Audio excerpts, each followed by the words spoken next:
అందరికీ నమస్కారం మిత్రులారా. పశ్చిమాసియాలోని యుద్ధ మేఘాలు కమ్ముకుంటున్నాయి.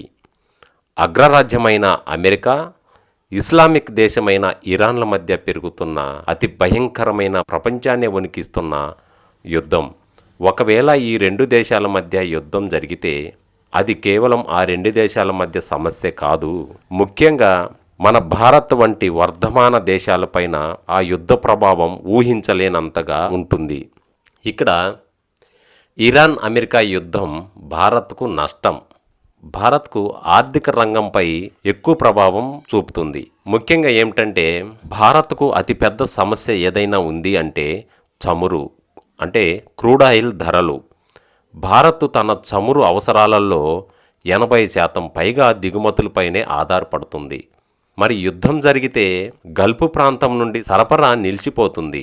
దీనివల్ల మనకి క్రూడ్ ఆయిల్ ధరలు అమితంగా పెరిగిపోతాయి. మరి ఇక్కడ పెట్రోల్, డీజిల్ ధరలు పెరిగితే భారతదేశంలో రవాణా ఖర్చులు పెరుగుతాయి.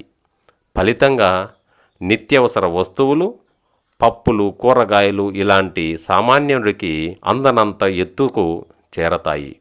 మరి ఇక్కడ చమురు కోసం మనం ఎక్కువ డాలర్లు చెల్లించాల్సి రావడంతో రూపాయి విలువ పడిపోయే ప్రమాదం కూడా భారత్కి పెను ప్రమాదంగా మారింది. అయితే ఇక్కడ ముఖ్యంగా భారత్ ఇరాన్లో నిర్మిస్తున్న చాబహార్ ఓడరేవు మనకి వ్యూహాత్మకంగా చాలా ముఖ్యం.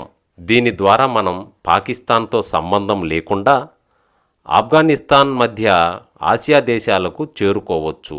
మరి యుద్ధం వస్తే ఈ ప్రాజెక్టు అటకెక్కుతుంది. అదేవిధంగా అమెరికా మనకు రక్షణ భాగస్వామి, మరి ఇరాను మనకి పాత మిత్రుడు. అదేవిధంగా యుద్ధం వస్తే ఎవరి వైపు ఉండాలో మనం నిర్ణయించుకోవటం భారత్కు కత్తి మీద సాము లాంటిది.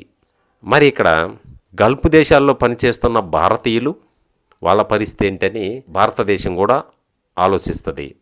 మరి దాదాపు 80 లక్షల మంది భారతీయులు గల్ఫ్ దేశాలలో నివసిస్తున్నారు. మరి వారందరిని తరలింపు చేయడానికి మరి యుద్ధం మొదలైతే ఈ లక్షలాది మంది భారతీయులను సురక్షితంగా వెనక్కి తీసుకురావటం ప్రభుత్వానికి అతిపెద్ద సవాలుగా మారుతుంది.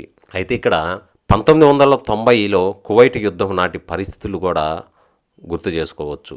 విదేశాల నుంచి భారతీయులు పంపే సొమ్ము మన విదేశీ మారక నిల్వలకు ముఖ్యం.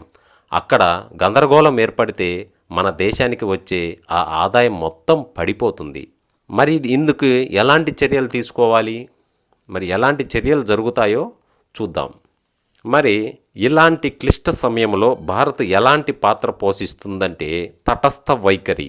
భారత్ యుద్ధానికి వ్యతిరేకంగా చర్చల ద్వారానే పరిష్కారం అనేది వాదనను గట్టిగా వినిపిస్తుంది. భారతదేశానికి అటు అమెరికాతో ఇటు ఇరాన్తో మంచి సంబంధాలు ఉన్నాయి కాబట్టి ఈ యుద్ధ ఉద్రిక్తతలు తగ్గించడానికి భారత్ మధ్యవర్తిగా వ్యవహరించాలని అంతర్జాతీయ సమావేశంలో కోరే అవకాశం ఉంది. ఎందుకంటే ఇక్కడ రష్యా లేదా ఇతర ఆఫ్రికా దేశాల నుండి ప్రత్యామ్నాయ చమురు మార్గాల కోసం భారత్ ముమ్మర చర్చలు జరుపుతుంది.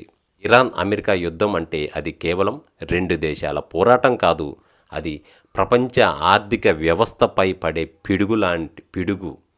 మరి భారత్ వంటి దేశాలకు ఇది ఆర్థికంగా, అదేవిధంగా సామాజికంగా భారీ నష్టాన్ని కలిగిస్తుంది. మరి శాంతియుత చర్చలే అందరికీ శ్రేయస్కరం. చూస్తూనే ఉండండి వాహిని మీడియా. మరి మరో మంచి వీడియోతో మళ్ళీ మీ ముందుకు వస్తాను. అంతవరకు ధన్యవాదాలు.